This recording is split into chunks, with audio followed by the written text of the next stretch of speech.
Hey there, thanks for tuning into Duck Bricks. I'm Chris, and recently, the most expensive single Lego piece sold that we know of for $18,101. And today, we have that piece in hand to talk about the history, all of the details behind the piece itself, and what's the crazy catch is that my good friend Christian Faber, the co-creator of Bionicle, happened to have another copy of it that he let me take a look at and showcase in this video. And what's even better is I got a chance to sit down with him and talk about what went into the creation of this incredibly rare piece. What was it made for? He even found the original metalworking documents that actually caused the piece to be cast and produced itself. This is a real treasure trove of history. So let's dive in to a brief history and analysis of the most expensive Lego piece ever, the Bionicle Solid Gold Kanohi How. This is the rarest Lego piece ever made, and the most expensive. It is a solid gold Bionicle Kanohi How, arguably the most iconic mask from Bionicle's original 2001 launch, and I am standing here in the office of the legendary Christian Faber, co-creator of Bionicle. You can see the shelves are literally full of Lego prototypes behind me, and this is a very, very special item I want to highlight. And so, let's dive deep into what makes the most expensive Lego piece ever. Solid gold, super special Kanohi How right here. So this is the solid gold Kanohi How. As far as we know, there were around 32 created, but only 5 were ever given away to the public. The rest of them were kept by LEGO, and the one that you see right here is one of those internal LEGO items. Christian Faber believes that there were maybe only around 3 or 4 of this particular type, and he'll share a lot more about that in the interview, but let's take a closer look at the mask. It weighs around 9 times the original plastic Kanohi How, and it works just as well as the actual one. You can mount it on the figure's face. Of course, I had to get a shot of it on the canister for Tahu there, and the only difference between this and the actual regular one is that there are specialized holes so you can wear it as a necklace, which if I ever managed to own it myself, I absolutely would wear it to like every event. That is amazing. Now, the piece gained notoriety earlier last year in 2024 when it basically sold for an insane amount of money, $18,000, when it was randomly found at a Pennsylvania Goodwill of all places. If I had to guess, that particular piece could have been one of the 5 given away to the public throughout a series of different competitions throughout 2001 and 2002, because we do know that at least 5 of them were given away. Now, the piece is especially famous because, as you can tell by the title of the video, it sold for over $18,000, meaning that it is officially the most expensive single Lego piece to be sold that we know of so far.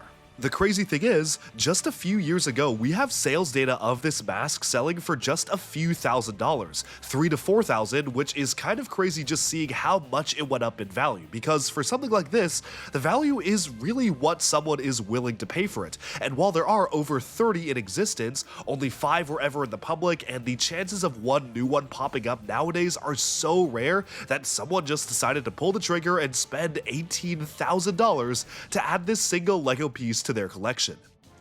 Because of that sold price, this mask beats out a ton of the other extremely rare Lego items, such as the solid gold Lego 2x4 brick, which one could argue is maybe even more iconic than this, from the 1980s, which sold for around $15,000 during an auction back in 2020, the Mr. Gold minifigure, which nowadays sells for around $6,000 to $8,000, the Andrew Garfield Spider-Man minifigure, which goes for around $12,000, and maybe most comparable to this, the $15,000 Platinum Evoke, which is a lot more rare, only one of it exists, and I'm sure if it were to be sold today, it would probably command an even higher price than this mask, given that that $15,000 sale was back in 2014, over 10 years ago.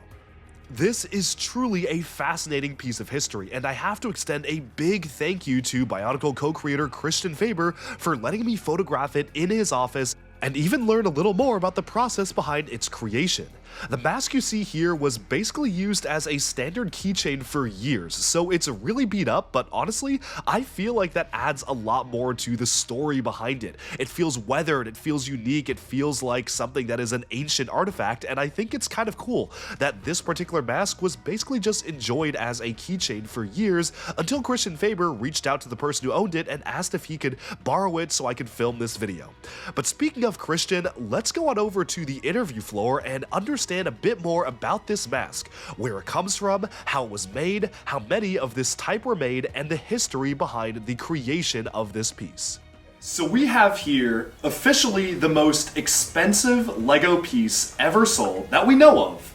This is the solid gold 14 karat Bionicle Kanohi Hao. It sold for $18,101 in US dollars earlier this year in February, and it is one of the most special LEGO pieces ever made. Now, a few different versions of this mask were made. There was a version that was made as a contest prize where you could actually win it as part of some sort of a raffle when you played the Mod Inui online game. There was also a version that was given away to LEGO employees. But this mask here is arguably the rarest of them all, because not only is it one of 3 golden masks made, but this one was also the version made by the original jeweler who actually crafted this, who smithed this out, and created this out of gold.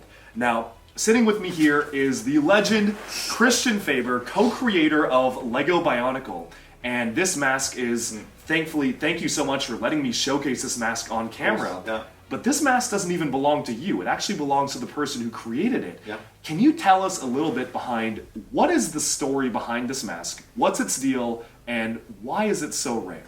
Let's just say it was to celebrate a collaboration. One of the first collaborations that Lego did with an external company for Bionicle, and Universal Music came in and did that project with the special box, you know, the silver. Yes. And with the poster Chrome inside. silver. And Yeah, that was the like power this. pack. It was a soundtrack. We have it somewhere. It's right here. Yeah. I'll grab those later, but yeah, look at that. So this was the special product that came out to celebrate this. And you know, there's a silver Hao in here. Right. And there's a little poster, and there's CD-ROM and so on. And music, there are 3 tunes on this one. So this was trying to do a totally new kind of product where mixed medias actually. And it was so special to Universal that head of development, I guess, Thomas, he actually got the idea to do a real golden mask. Head of development of Bionicle or Lego or no, he was actually in Universal Music. He was. So this came from Universal. Yeah. Oh. It was a gift for. It was a gift for the Universal got one. I got one, and I think actually somebody at Lego got one. Huh. One of these 3, and it has holes there, so it came with a chain. Yeah. So you could wear it around your neck. And we was like a bit, you know, you're making a hole in this design, but it makes it quite special. I think. So you could have the Bionicle bling. And I think I could rock that.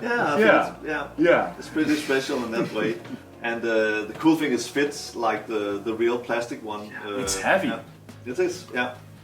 And I think it's just so special that this has actually had a lot of power because it has reconnected people. I had one of those, and let's just say that it's been delivered to the right place. Oh yeah. And just to also celebrate the cool designs of Bionicle. I think you know, the daring designs and the way things looked.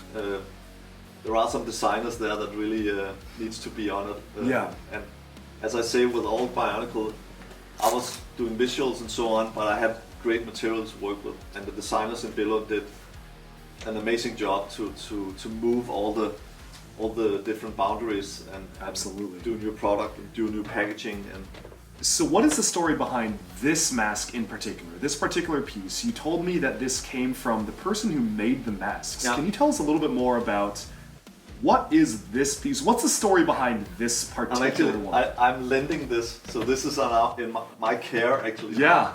So I'm protected really good. And, Right, because this is not yours. No. This is someone else's. Yeah, Can you this tell is- that story? This is the creator. This is Thomas that has this, and he actually, he didn't. This is just a piece of toy. This is so he's been having it for all these years. I know that that's the story you want. Whereas That's pretty crazy. it has not been kept in secret, or in safe hands. Let's just say it's been in the keychain for the car for like 7 or 8 years. So this has been a car keychain, and Yeah. it's the person who made the mask? No, it's the person who ordered the mask. Who ordered the masks? Oh, I didn't even realize that. So this is... Universal kept one. Yeah. To sort of commemorate this. Lego got one, and I got one. So it was So like this is from the Universal person. yeah. But you also said that you found the original creator, so maybe I'm mixing This is that the up. one that was sold. Yeah, but he has the goldsmith. That's why I wanted him to, bring that. Maybe he has the bill where it says the mask here, and 3 of them is ordered by, and it's only I think it's the gold price they paid that time. Yeah. The price is really low compared to what. Oh, of course. I price think is the now. price of the gold is about $1,000 US, which is still a lot, but nothing compared to what it actually shaped up to be. Yeah. So you're saying this mask belongs to the Thomas. former head of Universal, Yeah. or the current head, Yeah. former head, Former. former head of Universal, and he's letting you borrow it. But you also got in contact with the goldsmith because you found the original documents that they used to make this, Yeah. and it was one of 3 Yeah, confirmed. exactly. Wow, And one of them is sold, as you said, on auction, that's right. and one of them is at the designer who did the original mask. And that's Yeah. incredible. I'm not sure I'm allowed to Sure. announce names and so on. No, Just, but it's really special that you actually gifted your copy to the Yeah. person who designed this mask, and I can't think of anybody more deserving to have that copy. It's because they literally designed this mask and I think themselves. we had the feeling of together we have some kind of special sort of bond in some way. Yeah. Being part of the team that made Bionicle, and I think Wow. that was sort of emphasized by these kinds of gifts, and it actually reconnected me with the designer in That's awesome. special ways. And now Thomas, who has lent me this, we are also reconnecting That's amazing. many years after. So in some way, it has a really It has cool the power to bring people together. clutch powers. That's right, Clutch Power. Did you work on Clutch Powers? Nope. Okay. Had to ask, because Oh, you've yeah, worked on every absolutely. other theme.